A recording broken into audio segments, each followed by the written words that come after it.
ಇನ್ನು ಈ ಬಜೆಟ್ ಒಂದು ಕಣ್ಣಿಗೆ ಬೆಣ್ಣೆ ಮತ್ತೊಂದು ಕಣ್ಣಿಗೆ ಸುಣ್ಣ ಅಂತ.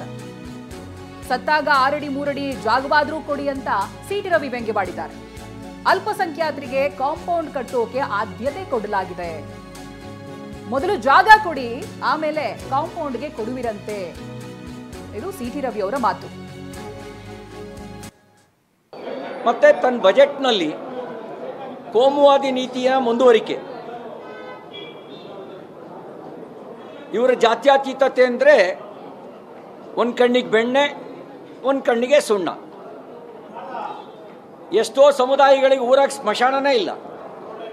ಅವ್ರಿಗೆ ಮೊದಲು ಉಣಕ್ಕೆ ಜಾಗ ಕೊಡ್ರಿ, ಆಮೇಲೆ ನೀವು ಕಾಂಪೌಂಡಾರ ಕಟ್ಟ್ರಿ, ಕ್ವಾರ್ಟರ್ನಾರ ಕಟ್ಟ್ರಿ. ಫಸ್ಟು ಹೆಣ ಉಣಕ್ಕೆ ಸತ್ತಾಗ 6 ಅಡಿ 3 ಅಡಿ ಜಾಗನಾರು ಕೊಡ್ರಿ. ಸಾವಿರಾರು ಗ್ರಾಮಗಳಲ್ಲಿ ವಿವಿಧ ಸಮುದಾಯಗಳಿಗೆ ಸ್ಮಶಾನ ಇಲ್ಲ. ಅವರು ಪ್ರತಿ ಜನಸಂಪರ್ಕ ಸಭೆಯಲ್ಲಿ ಹೇಳ್ತಾರೆ, ನಮ್ಮೂರಿಗೆ ಒಂದು ಸ್ಮಶಾನ ಮಾಡಿಕೊಡ್ರಿ ಅಂತ. ಅದು ಆದ್ಯತೆ ಆಗಬೇಕಾಗಿತ್ತು, ಅದು ಕಾಣ್ತಾ ಇಲ್ಲ. ಅಲ್ಪಸಂಖ್ಯಾತರಿಗೆ ಕಾಂಪೌಂಡ್ ಕಟ್ಟೋದು ಇವರಿಗೆ ಆದ್ಯತೆ, ಸ್ಮಶಾನಕ್ಕೆ. ಅರೆ ಫಸ್ಟ್ ಹುಣಕ್ಕೆ ಜಾಗ ಕೊಡ್ರಿ, ಆಮೇಲೆ ನೀವು ಕಾಂಪೌಂಡಾರು ಕಟ್ಟ್ರಿ, ಏನಾರು ಕಟ್ಕೊಳ್ರಿ. ಈ ನೀತಿ ಇದು ಸರ್ವವ್ಯಾಪಿಯಾಗಿಲ್ಲ. ಈ ಬಜೆಟ್ನಲ್ಲಿ ಓಲೈಕೆ ನೀತಿಯ ಮುಂದುವರಿಕೆಯಾಗಿದೆ. ಸಾಲದು ಅಂಥೇಳಿ ಸಂವಿಧಾನ ವಿರೋಧಿಯಾಗಿದೆ.